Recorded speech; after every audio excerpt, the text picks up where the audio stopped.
இயேசு கிறிஸ்துவின் பரிசுத்த நாமத்தில் உங்களை மீண்டும் அன்போடு வாழ்த்துகின்றேன். கிறிஸ்துவுக்குள் பிரியமானவர்களே,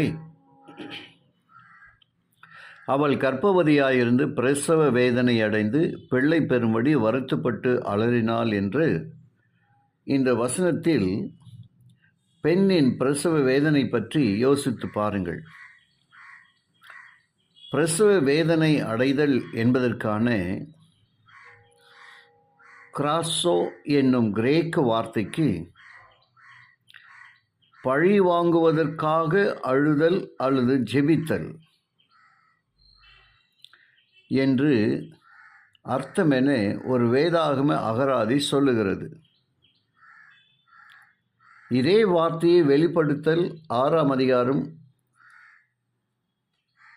10வது வசனத்தில் இரத்த சாட்சிகள் தேவனிடம் நியாயம் கேட்டு அழும்பொழுது பயன்படுகிறதாக பார்க்கிறோம். வேதனை என்பதற்கான பசானிசோ என்னும் கிரேக்க வார்த்தையை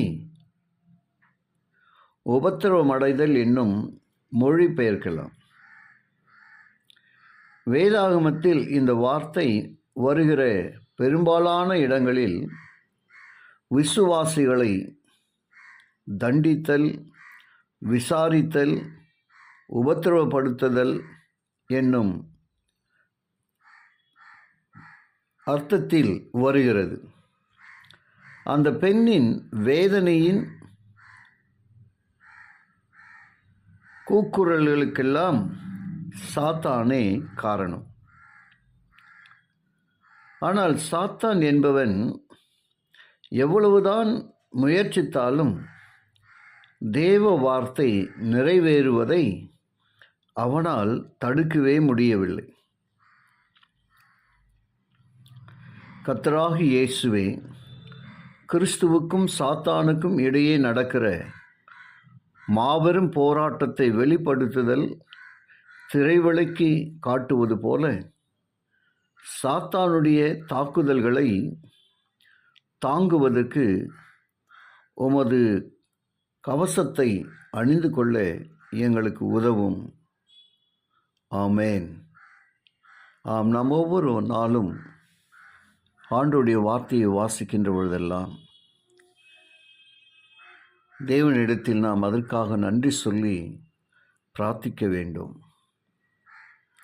ஆக வேதத்தின் இந்த ரகசியங்களை நாம் புரிந்து கொள்ள சிறிது சிறிதாக நாம் படிக்கும் பொழுதுதான் அதன் உள் ஆழங்களை நம்மால் புரிந்து கொள்ள முடியும். அதிக ஆராய்ச்சிக்குரிய இந்த பகுதிக்கு ஏசாயா 66ஆம் அதிகாரம் 7வது வசனம் 8வது வசனம், மீகா 5ஆம் அதிகாரம் 3வது வசனம், கலாத்தியர் 4ஆம் அதிகாரம் 27வது வசனம், இந்த வசனங்களை எல்லாம் நாம் சற்று ஆராய்ச்சி செய்து பார்ப்போம். ஜெபிப்போமா. கிருபையுள்ள நல்ல பிதாவே, உமக்கு நன்றி சொல்லுகிறோம். உம்முடைய வார்த்தைகளின் வழியாக நீர் எங்களோடு இடைப்படுவதற்காய் இந்த காலத்தின் கடைசி தீர்க்க தரிசன சம்பவங்களை நாங்கள் புரிந்து கொள்வதற்கு பலனுள்ள ஆவி எங்களுக்கு தாரும். இயேசுவின் வழியாக ஜெபிக்கிறேன் நல்ல பிதாவே. ஆமேன்.